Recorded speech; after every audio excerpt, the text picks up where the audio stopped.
What is the worst Doctor Who series of all time? Let's find out.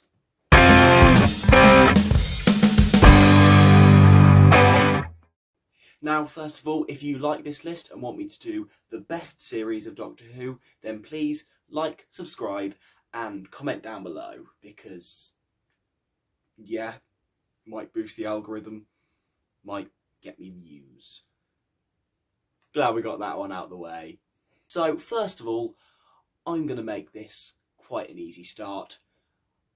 I'm an absolute Russell T Davies fanboy. So, series 1, 2, 3 and 4, yeah, they're not counting for the worst series of Doctor Who. Yeah, pretty much. To give that some context, there are quite a few reasons for that.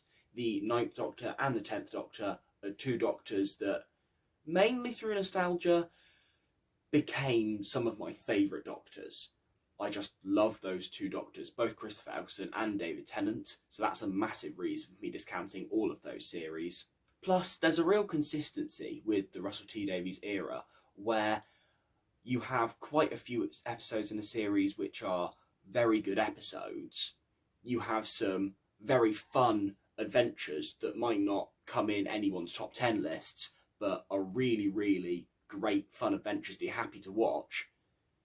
And then also, unlike what I find with some of the other eras, bad episodes a lot of the times can be carried by likeable performances, some alright writing at points, and some brilliant companions. Another obvious one for me is Series 5. Yeah, however much Stephen Moffat might have messed up some of the later series, Series 5 knocks it out of the park. Series 5 might be one of the best series of modern Doctor Who. So, can't call that the worst then, can you? It's just logic. So, this leaves us with Series 6 through to Series 12.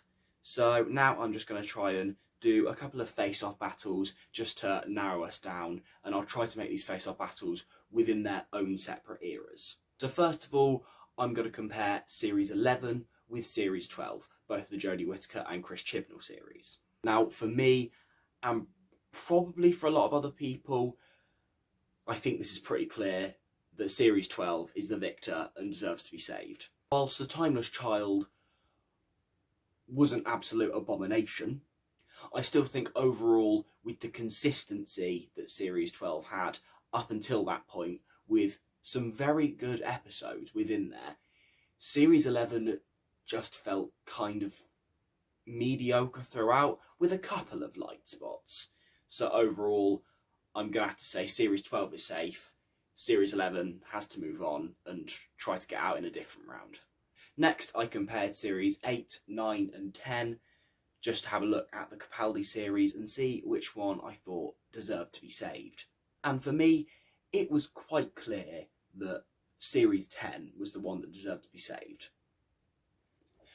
And I think this, even more than the RTD series, is a real series that shows how a companion and a Doctor-companion dynamic can really save a series. Because the character of Bill and Bill's dynamic with Peter Capaldi was so amazing, so refreshing, and I really wish the Bill character had stayed. Yeah, I really, really enjoyed Bill, and I thought, overall, yes, while there were some low spots in Series 10 and the writing wasn't always amazing, Bill's arc and the characters really did carry that series, and it was such a refreshing change from Clara. So then, with Capaldi, we're left with 8 and 9.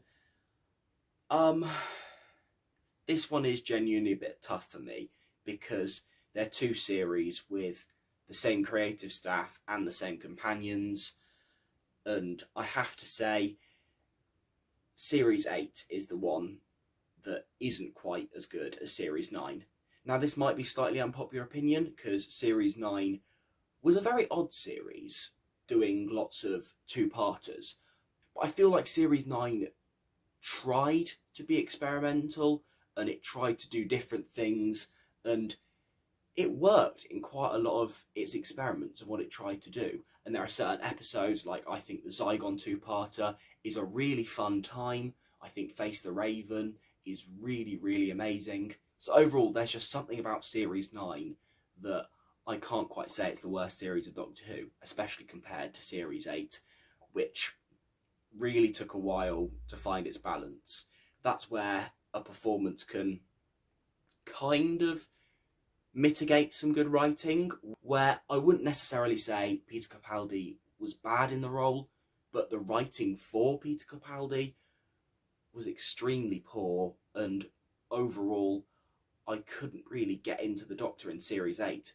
And when you have a Doctor that's actively unlikable for an entire series, yeah, that makes for tough viewing. So overall, Series 9 gets to leave. So then we're also left with 2 Matt Smith series, Series 6 and Series 7. Now for me, this one's difficult because I don't particularly enjoy either of these series.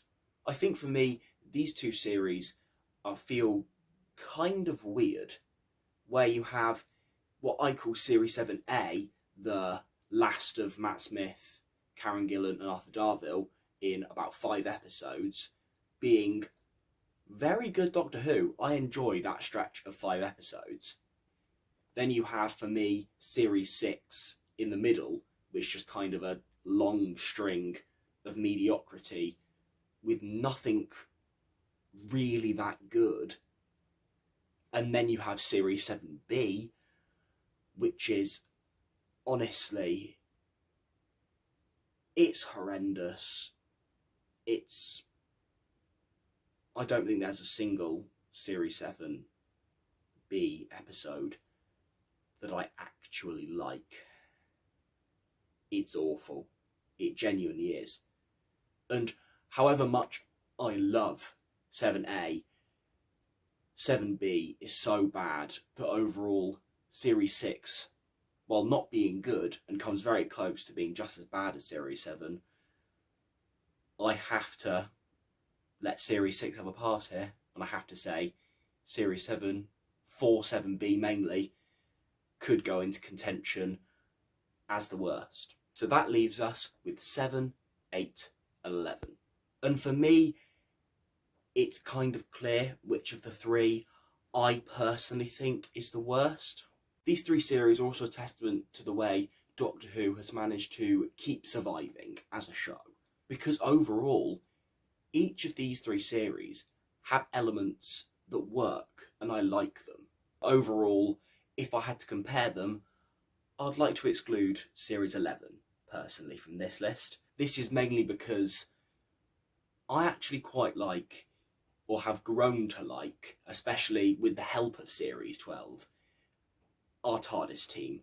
I think overall, these are all likeable companions. The Doctor, Jodie Whittaker's Doctor, has started to grow on me, and rewatching Series 11 has kind of helped with that. So overall, I don't feel comfortable calling Series 11 the worst series of Doctor Who.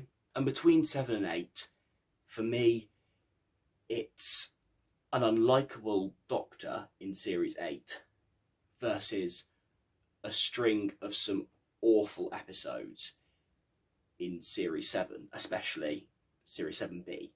And so I've come to the decision that Series 7 is the worst series of Doctor Who. Because with something like Series 8, yes, the Doctor, for a lot of it, is quite unlikable, but he's not absolutely awful. And there are some episodes you can have some real fun with, such as Robot of Sherwood and Mummy on the Orient Express. There are still some very good pieces of Doctor Who here. So that was what I thought was the worst series of Doctor Who.